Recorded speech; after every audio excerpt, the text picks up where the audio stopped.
So I'm just going to talk a bit about what the half of the first bit was, which is about parenting, and what we've learned. So one of the first things we learned was that a lot of practitioners were saying, my trusts don't really do conduct problems. We're overwhelmed with people, teenagers who have self-harm and psychosis and things like that. Naughty boys and girls just aren't part of it. So something we're going to try and do is get back also on our managers courses showing the importance of this. So I thought it might be useful for us just to remind ourselves whether the boy on the left grows up to be the one on the right, and the riots did lead to a great inquiry which the government published recently, which didn't come to any great conclusions. But is this true, or will they, as many of my patients say, grow out of it? Well, these are the stats. We need to remind ourselves of this. I think this is a New Zealand study, but exactly the same was being found in England. If you take the naughtiest little boys or girls, the 1 or 2 in a class of 30, versus the average in the class, the better half of the class, when they grow up, will they grow out of it? And with my own trainees, I say, I have a little auction. What do you think the increase in percentages of these bad things, before I show them the slide? 10, 20. I do an auction. I can get up to about 80%. But if you look at those figures, they vary between 400% and 1,000% increased risk. So it is not just child's play. It is a really important problem. Who of us would want ourselves or our children to be, or our children to get hitched up with a violent offender, a heavy drug user, a teenage parent who didn't want to be one, somebody with no exam results, and someone who was on the dole? Very few, the point of this slide is that very few actually come in late. Only 10% come in late to becoming persistently antisocial. And at every 3 years, about a fifth get off this path. And the question is, can we lift more of them off the path? So early intervention, 3 to 10, which is why I think IAPT has chosen to go for the younger age group, is really got a chance to save us some money. This is an old study now and very conservatively costed, but the worst 3%, this was actual documented receipts of services, cost an extra $70,000 over normal services, and the next 9%, 25,000. And even with no problems, people would go to hospital or get a bit of teaching help. The point is, if an intervention costs, say, $2,000, you don't have to be very effective. And Peter was showing John Weiss's slide about the efficacy of new interventions, although in parenting they're slightly better than in some others. You don't have to be very effective to save money. Probably those costs should be about $250,000 for the right-hand bar, actually. This was a very conservatively costed study.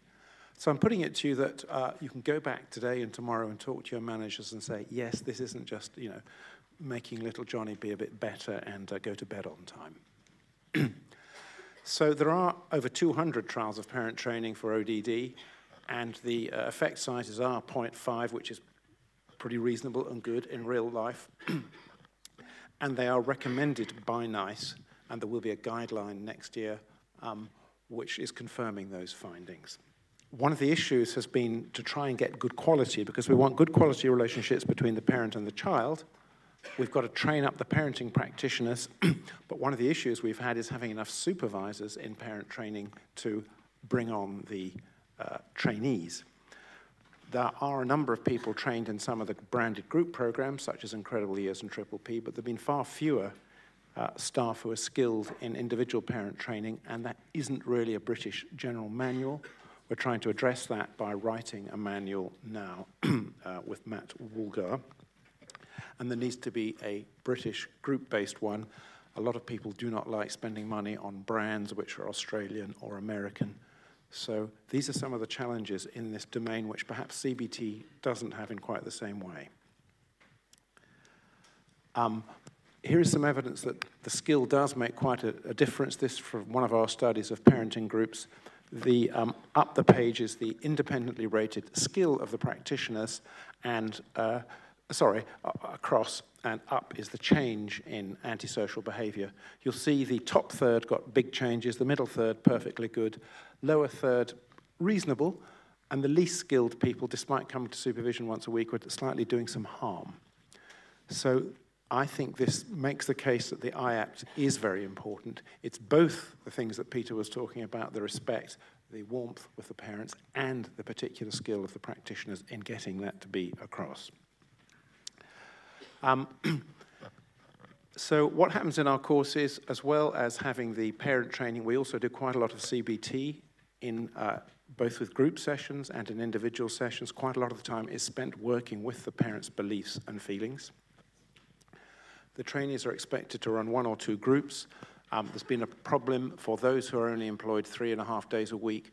It's difficult to run 2 sets of groups within the year. And we've learned that some of them are being expected by their managers to take on quite a lot of their regular caseload during the year. And so we've responded to that. We've had enormous help from the Department of Health in writing a letter which we're drafting to just make clear that to a trust that takes on these people, there are certain expectations. And I just want to say it's been fantastic working with the DH, because you've been very responsive very quickly to sort this out. Another example of a difficulty we've had is that a lot of people can't bring videotapes to supervision. Again, you've put us in touch, Catherine, with a company that can do this securely. There are a lot of issues around consent, there are a lot of issues on getting the camera working, but in the end, it's so much better to actually see what you're doing with children and families rather than just tell somebody else about it. That is the quick way to get skills debated. And of course, actually now, at the end of the first year, many of the trainees will know more than their supervisors know about it. So what is the role of the supervisor? It's going to take time. Hopefully over 5 and 10 years, the people who will be supervising will have been the kind of people who have been on these courses. But to begin with, we have to be pragmatic. Some of the supervisors are in the HEIs. That's not good in the long run, because we want these skills to be out there in all the trusts, not just in the universities. The session-by-session monitoring is proving interesting. Should we be measuring the parents, which is what you're trying to change, or is it the child? Well, we've taken the view to begin with that it should be the child that is the main outcome, but Miranda has been very responsive to thinking about the best way of measuring how we're changing parents. What measure should we use? If you use a general measure, I praise my child quite a lot. Well, people think they praise their child quite a lot, then they come on these courses and find out they're not. So they might end up actually saying they do less. So we've got some technical issues which we are looking at, which is exciting. Many people say, shouldn't we be going to older children? We're not doing that at the minute. There are other initiatives from the Department of Health and Department for Education and things like MST, but so that is being covered by government somewhere. And finally, I want to say that it's been a great pleasure working together with the other collaboratives in Manchester and Reading so far, and we're looking forward to hopefully priming up the new 2 that have been announced today to really get this going forward. So thank you very much.